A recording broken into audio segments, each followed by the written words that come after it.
started reading the manga of Monster Musume, and I mean, I've only read the first two volumes, and with every volume, like the beginning has like a color page, and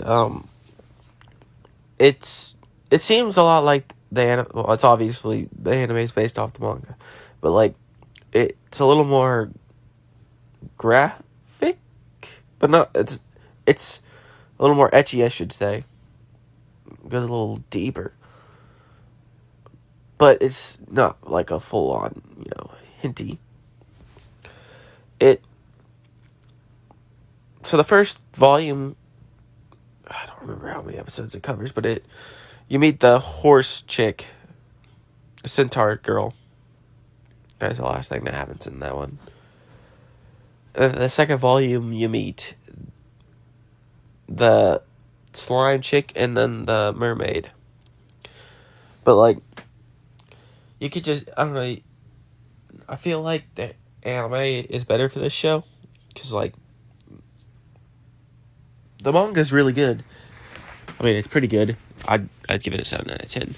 But anyways, like the scene with Maya is like shedding is in the second one, and that was pretty good.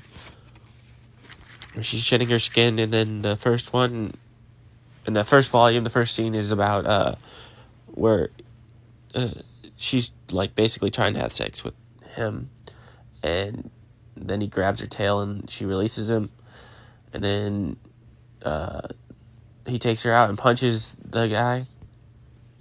Pretty good. And he's a very odd, like, insert main character guy. Like, he really genuinely seems like he cares about all the monsters, all the monster girls. But like, it's really weird premise that like the second they meet him, they immediately want to get married and bang him.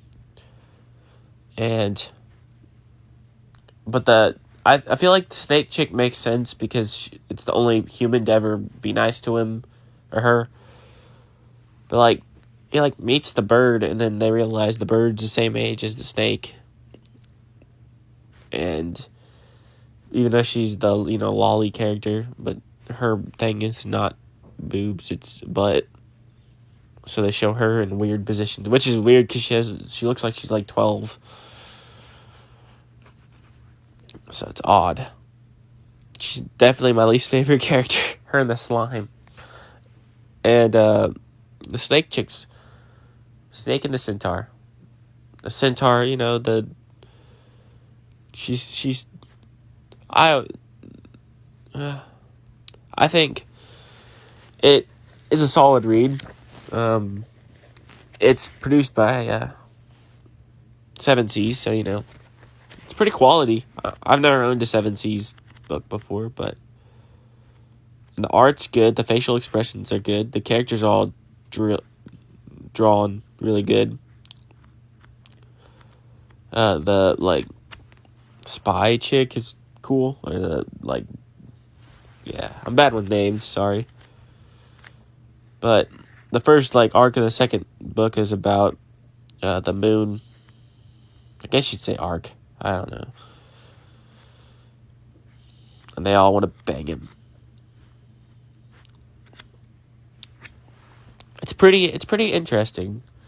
I'm curious to what happens after the first season of the anime. I think it's getting a second season.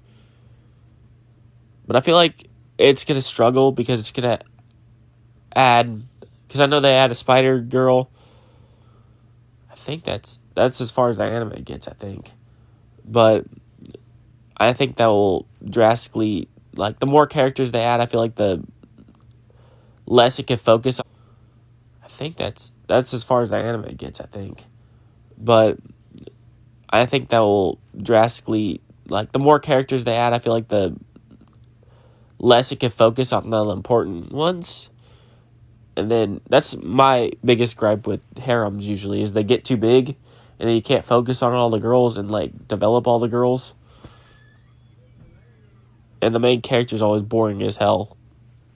But it is what it is. And it's a...